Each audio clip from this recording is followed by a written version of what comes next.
भगवान जीमूतवाहन की पूजा में विश्वास और भक्ति का रंग भरा। माँ के आशीर्वाद से हर संतान का जीवन खुशियों और सुख से महका। आप सभी माताओं और बहनों को ज्योतिया या जीवित पुत्रिका या जीतिया व्रत की हार्दिक शुभकामनाएं। ज्योतिया व्रत की प्राचीन कथा। भगवान जीमूतवाहन पौराणिक युग में एक गंधर्व राजकुमार थे। वे और उनके पिता बेहद उदार और परोपकारी व्यक्ति थे। पहले उनके पिता ने राजपाट छोड़कर अपने पुत्र को राजा बना दिया और फिर जीमूतवाहन का भी राजकाज में मन नहीं लगा।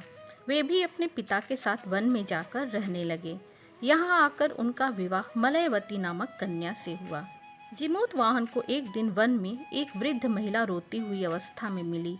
उन्होंने उस महिला से रोने का कारण पूछा तो उन्होंने बताया कि गरुड़ पक्षी को नागों ने वचन दिया है कि वह पाताल लोक में न प्रवेश करे। इसके लिए वे रोज एक नाग उनके पास आहार के लिए भेज दिया करेंगे ताकि गरुड़ पक्षी उस नाग को खाकर अपनी भूख शांत कर सके। उस वृद्ध महिला ने बताया कि आज गरुड़ के पास जाने की बारी उनके बेटे शंखचूड़ की है। उन्होंने महिला को आश्वासन दिया कि वह उनके बेटे को कुछ नहीं होने देंगे।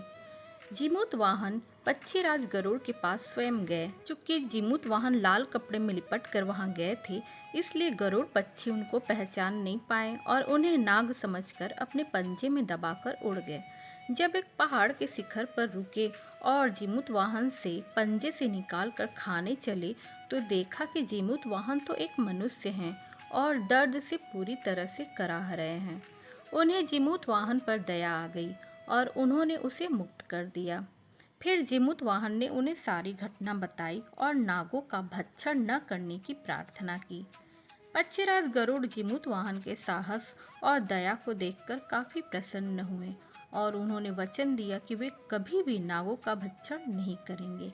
इस प्रकार राजा जीमूतवाहन ने अपने साहस और सूझबूझ से एक माँ के बेटे को जीवन दान दिलाया।